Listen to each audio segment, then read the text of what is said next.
Welcome to the Penny Z Show, where you get to learn how real people overcame real issues. Get ready to take notes and, most importantly, take action. Here's your host, Penny Z. Hello, everyone. This is Penny Z with the Penny Z Show. We are here focusing on transforming lives one life at a time with real, relevant, and relatable topics. Today, we have yet another amazing guest, all the way from Australia. I'm excited to introduce our guest, but as all of you know, we're currently in a series called Overcoming Your I'm Not Enough story. We want to take you through their experiences on how did they identify not feeling good enough, feeling less than, or low self-esteem, to empowerment and where they are today. My special guest from Australia is Christine Stow. Christine, welcome. Thank you, and thank you for having me on here. It's a great honor. Oh, it's a pleasure. You're my first international guest, and I'm just tickled pink, or I'm tickled blue here today, so I'm excited. So let me do this. Let me honor you with giving our listeners a little bit of your backstory, a little bit of your bio, and then if there's anything I missed, I would love for you to share that with us before we get into your story. So everyone, Christine Stow is our guest for today. She is a speaker, author, multi-international award winner. I'd like to hear more about that. Christine is a community consultant, a speaker, an author, and when Christine found out something wasn't right with her daughter after just 3 months of age, she had to reinvent herself. I have a feeling this is part of her story. Since then, she has been elected to council, completed her MBA, stood in the state election, established support programs, and a special school. Christine went from a lab tech to sales to carrier to a counselor. Now she speaks to women, lighting the pathway to follow, helping you find your gifts and making your mark and realize your true value. Finding the money, whether it's for grants or for business, is Christine's area of expertise. She has a Bachelor of Science, Masters of Business Administration, and Australian Institute of Company Director graduate. Please welcome with me, Christine Stow. Welcome again. Thank you. Thank you. When I hear that, I think, oh, who is that person? You know, it's really interesting. I have that a lot with my guests, and it's always amazing because I'm just so humbled and I'm just so grateful that I get to have conversations, real conversations with just some incredible men and women on the Penny Z Show. So, but I'm sure there's something I might have forgot. Perhaps share the title of your book as an author or something else you'd like to share with our audience before we go on with the story. Yeah, so I wrote the story about my journey with my daughter and her disabilities. So I wrote that in 2014, and to be honest, I think that was a watershed, not in writing the book, but at that time, it was the first time that I'd left my daughter. She was 14, first time I'd left her for more than a day, and I was like, it was really scary, you know, and went away for 48 hours and get the guts of the book, you know, recording it, and then you go away and get it transcribed. But it was the first time I'd left her, and I got to the retreat, and I'd been there for like 1 hour, and the carer rang me and said, I can't get into your house. And I was like, went straight into panic mode.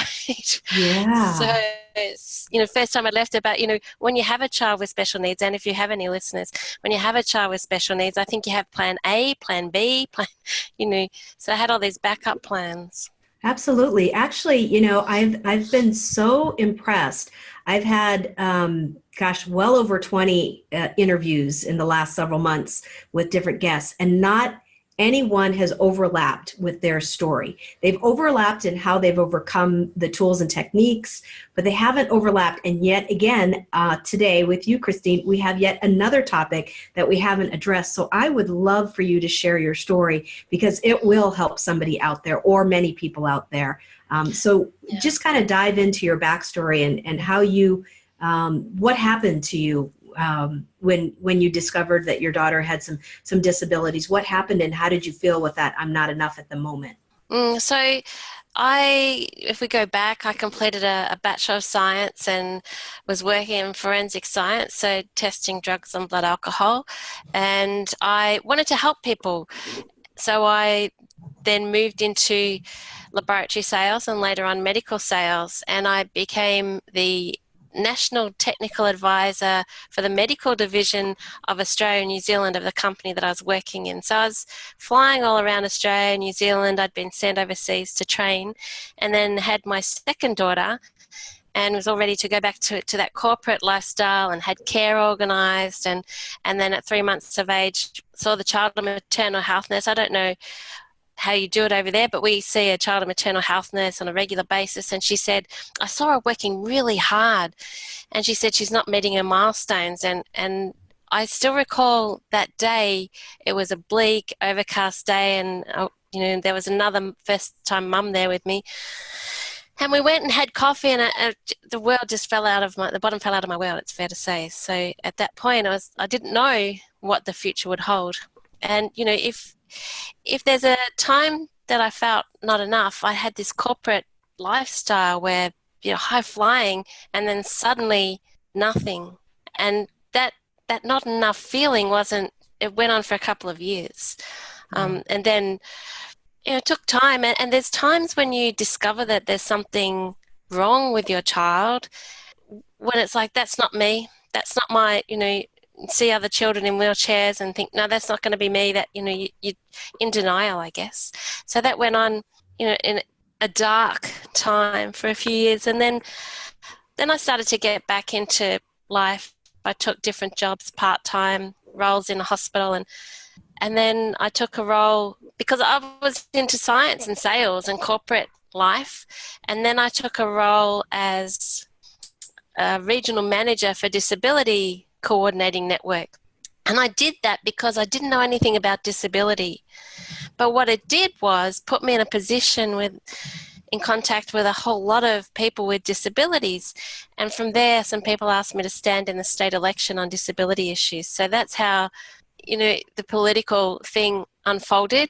And at that time, I thought, this isn't my thing. But then I thought, for whatever reason, whether you believe in divine intervention, God, or whatever you believe, I was thinking, this is not me. And then I thought, no, this is so meant to be where I'm meant to be, because by that time I'd almost completed a Master's of Business Administration. I was a scientist who had the ability to think rationally and speak for people with disabilities. And from there, I realized that that's what I was meant to do. She was sent for a reason. Absolutely. So, yeah. Obviously before this experience and even after this experience, highly successful, very well educated, just, a rock star of a woman and of a human being, and corporate as well. But you had mentioned those few years where, obviously you identified, the disability, and it was a dark time. Would you share a little bit more with our listeners? Because there's probably people out there that are going through that right now. How can you help them during that dark time? What were some of the things that you did, or connections, or what some advice would you give people during that period that you experienced, that you've come out of now? So my identity was wrapped up in being on that corporate trajectory, and then that was taken away. So I was like, who am I? And in fact, I would go to meetings because, to speak for people with disabilities and carers, and I clearly recall, and it still happens, where people say, but what are you doing here? You're just a carer. I've been sitting around as a board member where people have said, you're just a carer. Wow. And, looking at them across the table and think, I'm not just a carer. And to say just a carer, I've said that you can study for a Master's of Business Administration, but you can't study to learn disability. Mm-hmm. And I think that there should be so much more value placed on that. Like it's like, if you're dealing with disability or as a carer, maybe you should get a double degree. Because there's no university that you can study for that. So, it's your identity and people's perception of being just a carer. And all the while, I wanted to be part of the community. I wanted to be valued in the community. So time went on, and I got into part-time work, and then I got a job in an MP's office, and there I realized that it's not about the money you earn. It's about being valued as a community member. So, for people who are thinking that they're not enough, everyone has a gift to bring to the table. I think that's really important. Absolutely. I agree with you. And, just thinking about what you were talking about as a carer, and, we may call it something slightly different, I think, caregiver, or, something along those lines here in the States. But, being a carer or a caregiver, or even just a parent in and of itself, is an amazing job, obviously. And I think a lot of parents experience that I'm not enough, or am I raising my children right? Am I doing, good things as far as that goes? But then to have that, extra need and not have that support, or at least I'm understanding that you didn't know where to go or didn't have that support. Were there organizations, or did you have to kind of come up and create and learn that yourself? There are organisations. There's a lot of organisations. I'm not sure what it's like over there, but there are organisations, but it's just so overwhelming at the time. I hear people say, oh, there's not enough information, but in fact, I think that it's just that overwhelm out there. And for me, I was always lobbying, the local council, provided support care, and I didn't quite like it that way. So I, wrote to the local councillors and, got support groups together to, talk to them and tell them this is how it is. But there's still that mismatch between, I call it governmenty speak and people speak. The government has, they have this corporate government way of speaking, and they don't connect with the people that they're providing the services with. Over here we have a program, $22 billion program now, National Disability Insurance Scheme, and that's a lot of money to support people with disabilities. But there's an even bigger gap between the governmenty speak and the people speak. Yeah. But in terms of not feeling enough, when people say you're just a carer, it's not just a feeling. It's that's difficult. But for me, I thought I am part of the. I realized that being part of the community, I have value, and I thought along the way I have skills and I have abilities, the capacity to fit into a 9-to-5 type job. So I wanted to be valued. I wanted to be part of a workforce. I wanted to be not just a carer. But it's hard to fit into the 9-to-5 workforce, and people don't give you a go. So I set about how can I use my skills and abilities, my previous experience in sales and, my experiences with my daughter, and work around that. So that's what's brought me to now. Oh, excellent. Well, tell us a little bit more about what you're doing now. That's exciting. Yeah, so along the way, I've set up a special school and support programs for carers and cafe for people with disabilities to run. And I looked back and I'd been 100% successful at setting those things up. So I started to think about what made me successful, and I mapped out those steps, and now I've written a program to help people apply for grants and find money for their projects. So I get to talk to people that are doing really exciting, good things in the world now, and I get to work around my daughter. I get to choose the hours that I can do, and I'm using my skills and abilities to help others step up and find the money. So this morning I was talking to somebody who's setting up a program to help our Indigenous children in the outback, and there's another program that I'm talking to people about helping support victims of domestic violence. So it's just so amazing what people are doing out there. Absolutely. Well, first, thank you. Thank you for your knowledge, your wisdom, giving and supporting your community, but also I'm sure it has ripple effects throughout the world, with your Facebook and your social media and your support and being on my show and other shows. I just want to thank you for your tenacity and your power. It's so exciting to see strong women, and sometimes we do it because we have to, other times we do it because we love it. But we women, I think in general, find ways in order to transform our lives, and so that we're not working in the 9-to-5 necessarily. Some of us who want to work in the corporate world's great, but if we need to adjust what it is that we're doing and create a company or support other people, we're able to transform our lives and thus have geographical, time, and financial freedom. And you have created that for you and your family. And that's just amazing.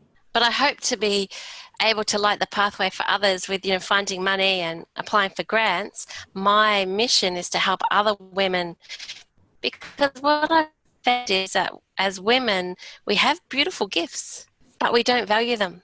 So we're very often feeling like we're not enough, but we don't value them with what we really have to bring to the world. Mm-hmm. Do you have any suggestions on how to encourage women, or what do you say to women that you find to help them understand their value? So when I looked back at getting the programs running that I did, I put together proposals. So if you have an idea, if you have an inspiration, what I say is you need to put form and function around it. Once you put it into an idea, into a proposal, and I have a free report that I'm not sure if I'll send you the link, free report. So once you put form and function around your project or idea, the money comes. So, and I think it's because then you're telling the universe, this is what you've got and this is what you need. But it's also because then other people can see what it is. Yeah, absolutely. It's about form and function.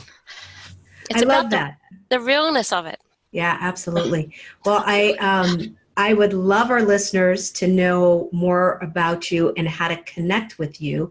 So Christine, if you will share with our listeners, we will also have on our website and our social media pages as well. But how would you like them to connect with you? So the best way to connect with me is on Facebook, by my Facebook page, but I've also got the group Passionate People on Purpose, and that's where I share tips and tricks about putting form and function and finding the money. Yeah, absolutely. And that's how, I think that's how we connected as well, was on Facebook, and I follow you on both of your Facebook pages, and she just has some amazing tips, some great posts. And so I do encourage everyone to go on Facebook and follow Christine and follow her business page as well, to be able to connect with her. And you never know when you might need the advice or the friendship. And I know when I'm in Australia, I'm going to come visit you. That's one of my bucket list things to do, is to visit Australia, New Zealand. Come on down. I'm looking forward to that. So as we get close to wrapping up the interview and sharing with our guests, is there anything else you would like to share about your experiences or give advice to our listeners? I think that take a step out and, test the boundaries, that we do have a gift, and it's not a hopeless situation, that there is a greater light, and it doesn't have to be just this little way. There's a greater good that you've got to bring to the world, and you need to shine your light. Absolutely. I love that. Shine your light. Is there a way that they can buy your book? Is it on Amazon or something online that they could get your book, Christine? Yeah, it's on Amazon. So I'll share the link with that as well. Absolutely. And we will have that on thepennyzshow.com, which is our website, all of our social media. Like us, share us, follow us. We'd love to hear from you. Again, Christine Stow is our guest today. Thank you so much. It's been a pleasure, and everyone have a great day. Thank you so much for listening. If you want to hear more, including specific ways to empower yourself, go to thepennyzshow.com.